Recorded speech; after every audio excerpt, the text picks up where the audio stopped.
Assalamualaikum warahmatullahi wabarakatuh. Selamat pagi anak-anak.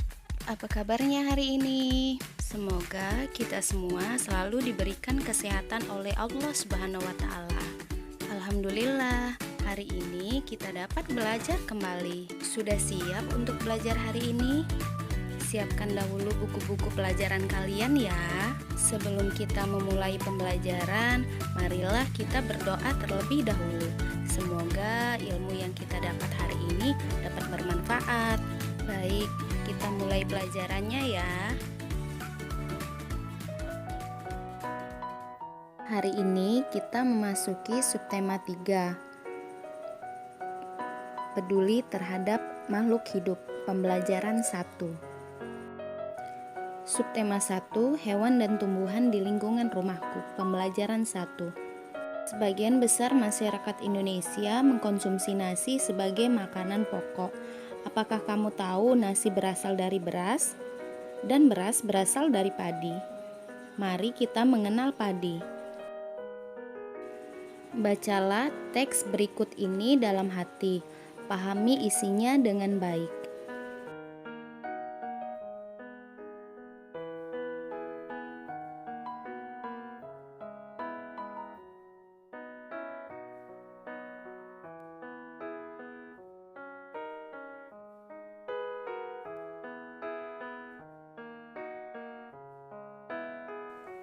Berdasarkan bacaan di atas, padi adalah tanaman yang bijinya dikonsumsi sebagian besar masyarakat Indonesia setiap hari. Padi merupakan makanan pokok rakyat Indonesia. Padi tumbuh di sawah di dataran rendah. Padi merupakan sumber daya alam hayati dan termasuk tanaman biji-bijian. Ia termasuk juga tanaman rumpun yang kaya akan karbohidrat. Padi memiliki biji tunggal atau monokotil. Biji padi juga dimakan oleh unggas. Daunnya dimakan ulat dan hama wereng. Sawah menjadi tempat tanaman beragam hewan seperti katak, ular, belut, dan lainnya.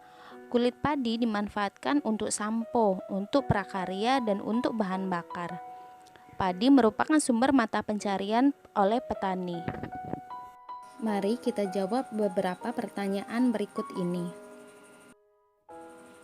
Apa isi bacaan di atas? Isi bacaannya tentang tahapan pertumbuhan padi. Mengapa tanaman tersebut penting bagi masyarakat Indonesia? Karena sebagian besar masyarakat Indonesia mengkonsumsi nasi sebagai makanan pokok. Di mana tanaman tersebut dapat tumbuh? Tanaman tersebut dapat tumbuh di daerah panas dengan curah hujan yang tinggi. Berapa lama proses tanaman tersebut tumbuh? Antara 110 hari hingga 130 hari. Apa yang dimaksud dengan gabah?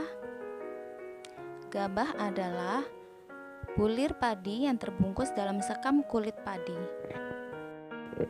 Indonesia memiliki beragam tumbuhan yang dapat dimanfaatkan sebagai makanan pokok. Beras atau padi, sagu, dan singkong adalah beberapa di antaranya. Beragam tumbuhan tersebut merupakan sumber daya alam hayati yang dimanfaatkan untuk memenuhi kebutuhan manusia. Tumbuhan sebagai sumber daya alam tentunya perlu dijaga keberadaannya. Keberadaan padi sangat penting guna menjaga keberlangsungan kehidupan rakyat Indonesia yang sejahtera. Berikut adalah beberapa cara untuk mempertahankan padi tetap dapat dinikmati masyarakat Indonesia. Yang pertama, menjaga bibit padi agar dapat ditanam kembali. Yang kedua, menjaga lahan pertanian. Jangan sampai lahan digunakan untuk kebutuhan lainnya, misalnya dijadikan untuk mendirikan bangunan. Yang ketiga, menjaga kebersihan lingkungan sekitar. Sampah akan menyebabkan banjir. Apabila terjadi banjir, maka tanaman padi tidak akan tumbuh. Yang keempat, saluran air dijaga agar tetap mengalir. Dan yang terakhir, Penggunaan beras yang tidak berlebihan. Jumlah penduduk yang meningkat akan meningkatkan kebutuhan yang besar terhadap padi. Penggunaan beras sesuai kebutuhan akan sangat membantu. Ayo kita amati 3 gambar berikut ini. Yang pertama, gambar pantai. Yang kedua, dataran tinggi. Dan yang ketiga, dataran rendah. 3 gambar tersebut merupakan bentangan alam Indonesia. Nah, sekarang coba kalian tulis 3 pertanyaan tentang gambar tersebut. Mari kita baca teks berikut ini. Pantai. Pantai adalah daerah yang berbatasan langsung dengan laut. Pantai ada yang landai dan ada pula yang terjal. Pantai yang landai biasanya digunakan untuk objek wisata. Dataran tinggi. Dataran tinggi adalah permukaan bumi yang ketinggiannya 500 meter di atas permukaan laut. Dataran tinggi biasanya dimanfaatkan untuk peristirahatan, objek wisata, dan usaha perkebunan. Dataran rendah.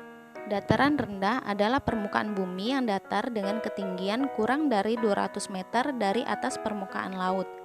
Pada umumnya, dataran rendah berada di sekitar pesisir pantai. Dataran rendah banyak digunakan untuk berbagai keperluan, di antaranya pertanian, peternakan, perumahan, dan industri, serta beberapa jenis kegiatan perkebunan seperti perkebunan kelapa dan tebu. Berdasarkan bacaan tersebut, tugas kalian menuliskan bentang alam Indonesia pada tabel berikut ini.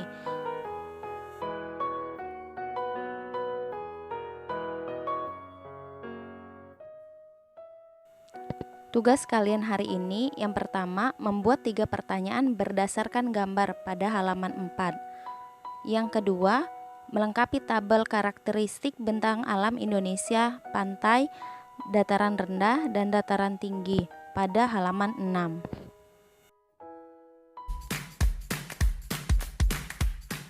Sekian pembelajaran hari ini. Semoga bermanfaat. Jangan lupa sholat 5 waktu dan sholat sunnah duha. Selalu berdoa kepada Allah, semoga kita selalu dalam lindungannya. Tugasnya jangan lupa dikerjakan ya. Tetap semangat belajar. Untuk ayah bunda, terima kasih atas kerjasamanya. Bunda akhiri pembelajaran hari ini. Wassalamualaikum warahmatullahi wabarakatuh.